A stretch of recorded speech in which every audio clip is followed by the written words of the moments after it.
All right, so we're one day in now, technically speaking, and Xbox has come through with a press conference that was decent, I would say, was okay, decent. They started off right away. Now, this whole press conference basically got fucking leaked before the thing even happened, but even still, they start off with Xbox One S, which is their Xbox One Slim model, and this got leaked a day prior to this press conference coming out, but it's a nice looking console. It's like 40% smaller than the original Xbox One, which is the original Xbox One is fucking huge. It's a very unwieldy console. It looks nice from a design standpoint. It looks sturdy. It looks smaller. It's also $299, which I think is a very very good price point to stick it at. It'll probably be a hot seller for this Christmas. Yeah, I don't think it's if you already have an original Xbox One, I don't think there's any reason to upgrade to this. The only feature that it had over the original Xbox One was 4K streaming, which, if you care about that, then I don't know what to tell you. And then there's also this thing they were doing called HDR, which I don't know what the fuck that means in the context of a console. Are they? Is there? I don't know if that's trying to say like they have better colors or something. I don't know what the fuck that means in the context of a console. But that's the Xbox One S, a decent upgrade, I guess. Then we had Gears of War 4, which is looking pretty decent. I don't think the characters look great at all, though. I know that one of them is supposed to be Marcus Phoenix's son or something, but the characters look really boring and kind of barring on being obnoxious, in my opinion. So that's kind of a downside, but gameplay-wise, it looks like what you would come to expect from Gears of War.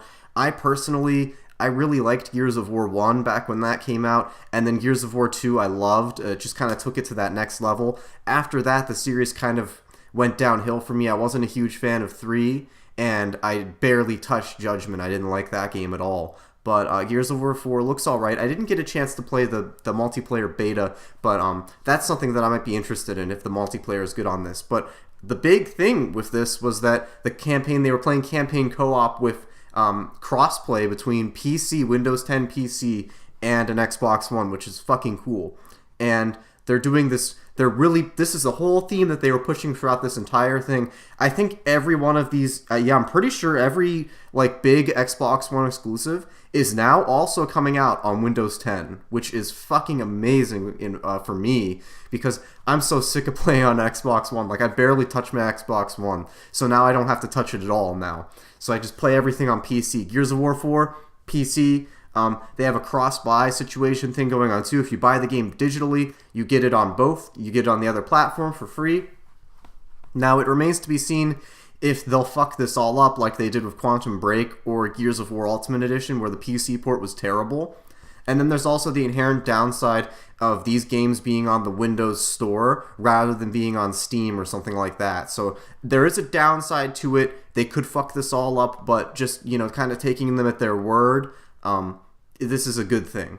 And then next up they showed Forza Horizon 3, which is very exciting for me because I actually really liked Forza Horizon 2. I thought that was a really good game. I don't remember people talking about that too much when that game came out. I had a really good time with that game. And now I'm not a huge racing game fan. I don't like Forza Motorsport at all. I think it fucking sucks. It's so sterile and boring to me. But Forza Horizon, those games, they kind of, without being something as crazy as Burnout Paradise, which is a good game in on its own, but this game walks a line between, they have these fancy supercars, they've got Lamborghinis and stuff, but it's still more of a fun game without being something that's cartoony and outrageous. So it's a nice cross between an arcade racer and a simulation, more hardcore racer, because you get all the fun of the arcade racing, but you get all of the cool stuff that's in Forza Motorsport, where they have a million different cars that are immaculately recreated. So I really like Forza Horizon 2. Forza Horizon 3, it's looking very good. It looks, basically what you would expect. There's nothing that's going to blow your mind or anything like that. The location, it's in Australia this time. It looks graphically, it looks a little bit better than Forza Horizon 2 did. The one thing that I'm curious about is Forza Horizon 2. Was it Forza Horizon 2 that did the Top Gear thing? No, it might have been Motorsport. I don't remember. One of the games did a Top Gear thing. I don't know if it was Horizon or not, so I don't know if they'll do that again. They had like Jeremy Clarkson narrating everything. I guess they're not doing that again. But so that's Forza Horizon 3. I think that'll be a good game. I'm definitely going to play that. Again, this is on PC. They showed off cross-platform play. They had like 4 people. 2 were on PC, 2 were on console playing together. Very, very cool. Next up, we have Recore, which I believe when they brought this game out for the first time last year, I think. It was either last year or the year before. And Recore had like staff from Metroid Prime. I think it was Metroid Prime staff were working on this. I'm pretty sure. And this is like another puzzle platformer with action elements in it, so it's kind of a Metroid Prime-ish game. And the whole concept is you've got like these 4 or 5 different robots, and you use each for different scenarios. And all they showed was a trailer, but the trailer actually had gameplay interspersed throughout it, which is the first time we've seen gameplay for it. And it looked pretty good. It had some unique, cool stuff going on, cool art design, interesting looking puzzles and shit. So I'm actually going to be looking forward to this game again. Coming out on PC, I did not expect Recore to be coming out on PC. That's very exciting. Then things took like a noticeable downturn after this. They showed Final Fantasy 15, which is a game that, this game's been in development for fucking ever, back since it was like Final Fantasy 13 Versus, and then they brought it back. It's now finally coming out this fall, supposedly. I think it'll get delayed again. But there was 2 demos for Final Fantasy 15. Episode Duskase or whatever, and then they had that one that was more recently, not too long ago. I played both of them. I really hated both of them. Like, I thought the gameplay was fucking awful. Add to that the characters are so obnoxious. And Final Fantasy characters have always grinded my gears in terms of being obnoxious as fuck. But Final Fantasy 15 just takes it to that next fucking level, alright? These characters are beyond obnoxious, in my opinion. But the gameplay, I don't like the gameplay of this game at all. I think it's some weird thing. It's simultaneously a mindless button masher and then like too complicated at the same time. It's a very weird fucking thing between the two, because it's real-time action. It's not turn-based. And then you got this demo that they showed, which was they had this huge golem boss battle thing. It was kind of like a Shadow of the Colossus or Gears of War 3 type thing. Or not Gears of War, God of War 3 type thing. Huge boss, like, sweeping his arm back and forth. And I couldn't tell if the demo, like the guy playing the demo was just fucking up, or if the fucking game is really just that fucking weird and boring. He kept getting knocked around. It looked like so unfun. It did not look fun at all. So I'm not looking too forward to Final Fantasy 15. Like, if I hadn't have played the game myself, like with those demos, and if I hadn't have seen this demo, then I might have actually been excited for the game a little bit, because the reason I'm not a huge fan of JRPGs. I don't like turn-based stuff. That's not my thing. So, it's live action, but it looks like they're not doing a fantastic job with live action. Remains to be seen, because the game's, still a ways out, but I don't think things are looking too great for it, in my opinion. I've seen all kinds of opinions online. I've seen people that think this game's fucking amazing, and I've seen people who think it's, like, even worse than I think it is. So, we'll see how that pans out. Then they had, like, a little section. They had to talk about Xbox Live, which, this is, like, some boring shit that not many people would care about. But I actually bothered to write this down because there were 2 things that I thought were interesting. First off, they're going to add, like, this thing called Clubs, which is basically like on the PlayStation 4 where you can have communities. So I wasn't aware that Xbox didn't have something like that. So people will enjoy something like that, because I see people using that shit, like, all the time on PlayStation 4. And then here's the big one. They added an LFG, or looking for group functionality, like, baked into Xbox Live, which is really fantastic. They wouldn't say, like, since Xbox doesn't have a partnership with Bungie anymore, and Bungie's and Destiny are, like, in bed with Sony. They wouldn't say it, but this LFG feature is, like, probably solely based off of people wanting it for Destiny, because Destiny, you play the raids and all that shit, you can't do matchmaking. You have to get a group pre-made, And, not everyone has 5 other friends to play with, so they go on these LFG websites, and then you have to have your iPhone out or your computer. It gets messy. So now you get to have your LFG right there. And then this is the really cool thing about having it baked onto the console, is that even when you were doing your Destiny LFG on the computer, you'd have to like type in the name and add the people to your thing, and then, they might have already had a full group, because it's on different platforms. But since this is running like physically on your console, it'll be far more fucking streamlined. You'll know how many people are physically like in the party and shit. It's going to be great. This is a great feature. This makes me wish I played like, games on Xbox, because that's a nice fucking feature.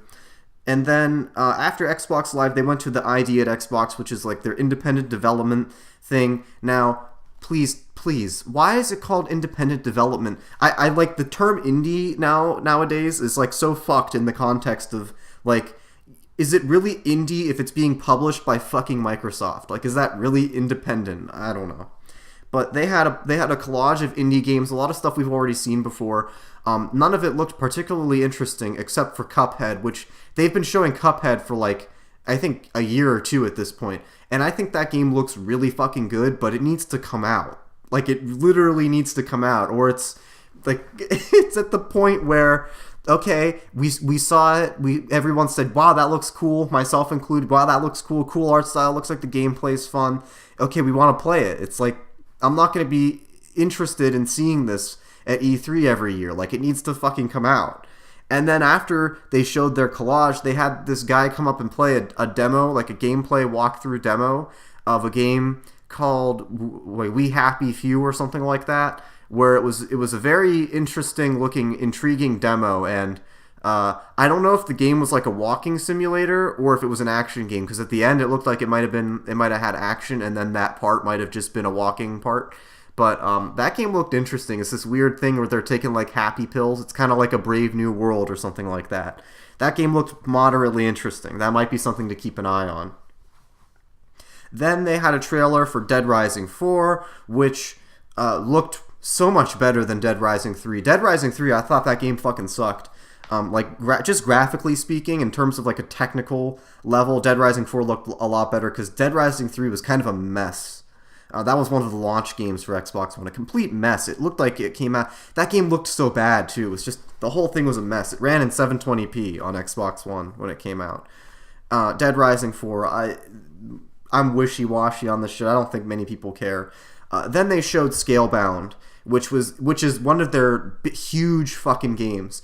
The release date for it, it's coming out early 2017, I think that's what they said. I could be getting my dates mixed up, but Scalebound, huge game. Platinum Games is making it. Platinum Games, who made Bayonetta, they made Metal Gear Rising, and then they brought out the creator of this game, which Kamiya, or whatever his name is.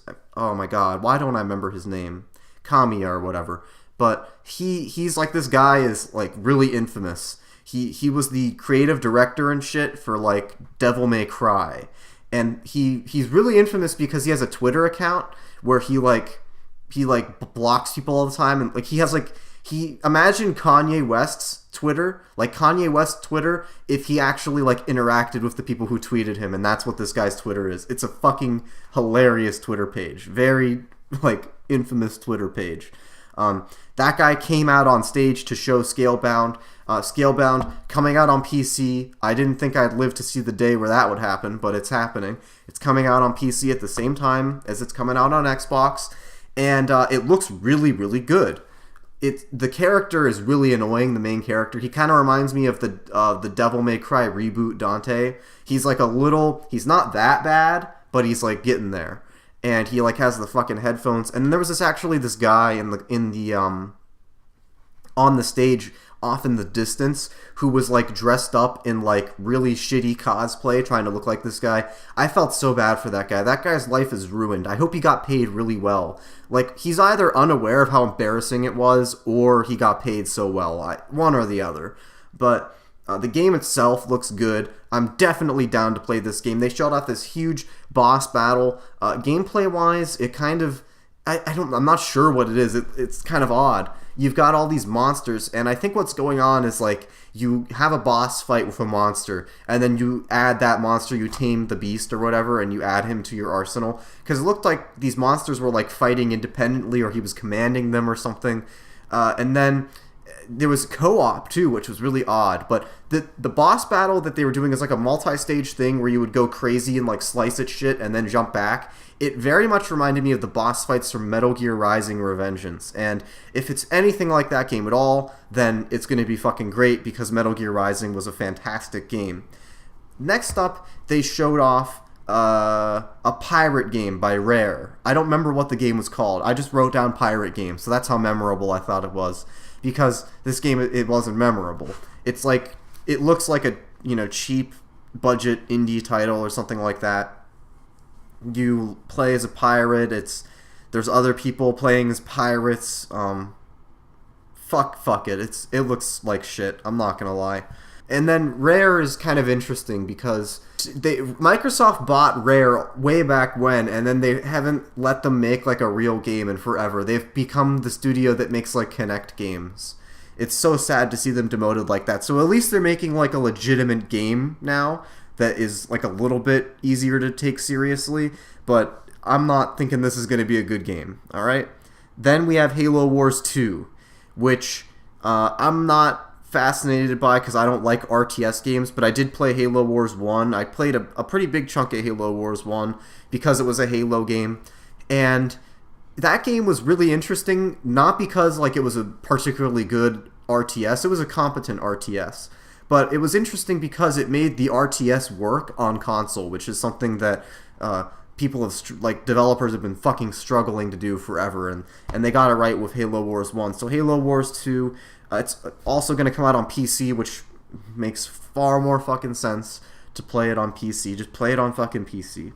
Now that we've gotten through like all of the ancillary shit, we can talk about the real meat and potatoes of this big conference, which is Project Scorpio, so they began with an Xbox One improvement in Xbox One new console, and then they ended with a new console, Project Scorpio, which is it doesn't even seem like it's an incremental upgrade. It seems like it's a brand new console. It seems like they're like starting over.